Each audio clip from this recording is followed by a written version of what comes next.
nowhere near the best adventure rider or off-roader. In fact, I'm pretty terrible, but that's not to say I don't enjoy it. If I can add a little bit of gravel riding into my day, it adds some variety, you get away from the traffic, and you'll see some scenery and views that you might not see from the road. But for someone of my ability, or lack thereof, to truly enjoy it, I need a bike like this, the 890 Adventure, that's easy to get on with and completely approachable. In fact, I'd argue that this is a great choice of bike for anyone wanting to get their first big adventure bike. Yes, you could go for the 390 Adventure, and I borrowed one last year. I thought it was a great bike, but I think you could outgrow it quite quickly. So in today's video, I'm going to tell you about some of the features on this bike that I think make it so easy to get on with, but also secondly, why I think you can grow into it as your riding improves. But before we get started, if you're new here and you want to see more adventure bike reviews like this, I've got a Tiger 850 Sport in the garage at the moment. I'm picking up a 1250 GS next week, and I'm also swapping this bike in a couple of weeks for the 1290 Super Adventure S. So if you want to see those reviews as soon as they go live,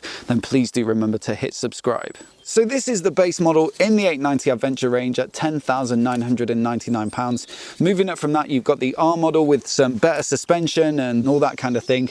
And then right at the top, the proper pro looking rally version. No doubt those other two models are far more capable off-road, but KTM have geared this one towards street riding, and as such you get a far more approachable seat height. It's adjustable between 850mm at its highest setting, and you can drop it down to 830mm, so that's pretty much like any other road bike. I think the R model is up at like 880mm, the Rally is over 900mm, so that's going to be a big stretch down to the floor for a lot of riders. If you're not super confident off-road, then of course it's nice to know that you can get your feet down quickly, or perhaps dab a foot occasionally to get your balance back. So obviously down at 830mm, this makes a reassuring choice for the novice. Now you might have noticed recently that a few manufacturers are talking about making their bikes narrower in the waist, be that adventure bikes or sports bikes. The thinking is that on an adventure bike you can kind of dig your knees into it and push it around a little bit. On a sports bike it helps you to move around and feel more agile. Now this bike certainly feels narrow in the waist. I actually dropped my Triumph Trident off at KTM to pick this up. So the Trident, you know, that's a little bike, but when I got onto this to ride it home, straight away I noticed just how slender it felt right in the middle here. So not only does that help with the maneuverability, but if you are struggling to get your feet down, you can scooch forward into that slender part and it makes that reach to the floor just that bit easier. But I've got to say the biggest confidence inspiring factor I think on this bike is the way that it carries its weight so low. So you'll notice that the fuel tank actually comes down either side on this bike. It's something they introduced back with the 790 Adventure, and it's on loads of their adventure bikes now. But what it means is that the fuel is slung low and it's not sloshing about up high where it's got more leverage and affecting the balance of the bike. And adventure bikes are supposed to be able to cover a decent distance, so quite often they're specced with pretty big tanks. So thinking back over the other adventure bikes I've ridden over the last year or so, the Moto Guzzi V85 TT, the Africa Twin, the Tiger 900, all of those bikes feel much more top heavy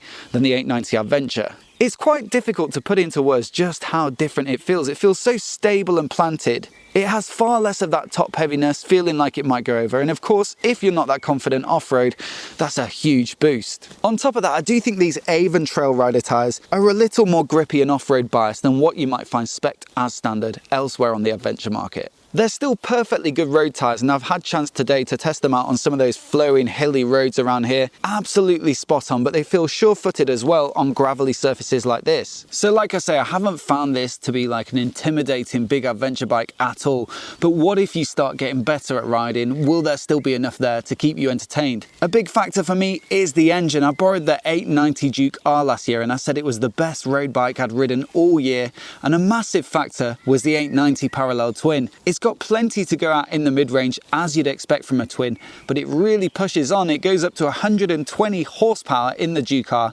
and it's the same engine here but just tuned down for more of a lazy adventure bike feel.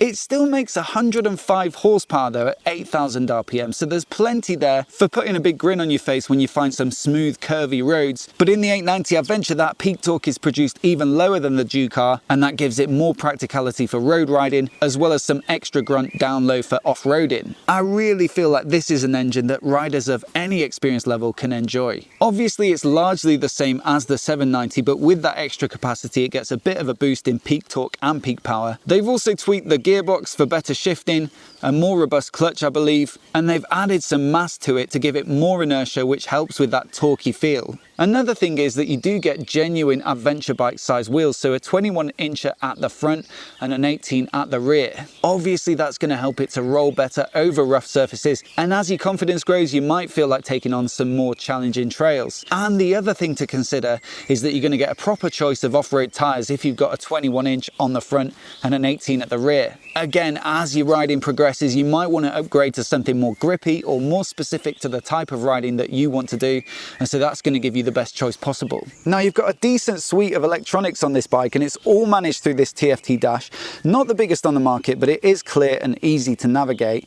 You get lean sensitive ABS and traction control. Traction control can be disabled and ABS can be set to an off-road mode, and what that does is disables the rear but also ignores the lean sensitivity on the front, so if you're using the sides of the trail to turn, it's not kicking in too eagerly. There's a street riding mode, a rain riding mode, and off-road as well, and what off-road does is pulls down the peak horsepower it delivers, softens up the throttle, delays the onset of those rider rays to make it more natural feeling off-road, and it also ignores the anti-wheelie, again so that it's not kicking in. Now in the accessories catalogue there's an optional rally mode, and that's got 9 levels of wheel slip control, so what that allows you to do is match that intervention to the exact type of surface and conditions that you're riding in. And so basically what I'm trying to say here is that you can leave all those rider aids on and they'll take good care of you when you're feeling less confident, but as your riding progresses you can personalize it and customize it to get the exact feel that you want.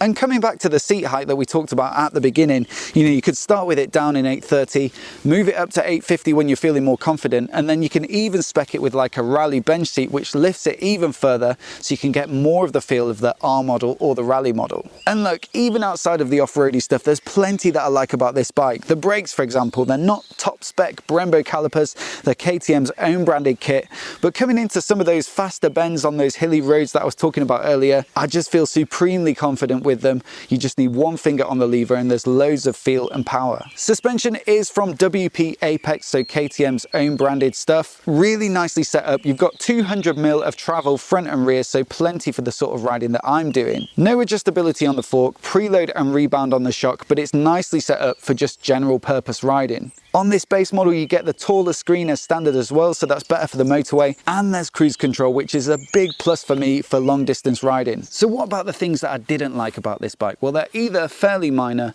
or personal taste. One thing that I did notice is that I sometimes catch the main beam switch on the back of the switchgear with my finger without noticing it, and then it's on until it catches my eye on the dash.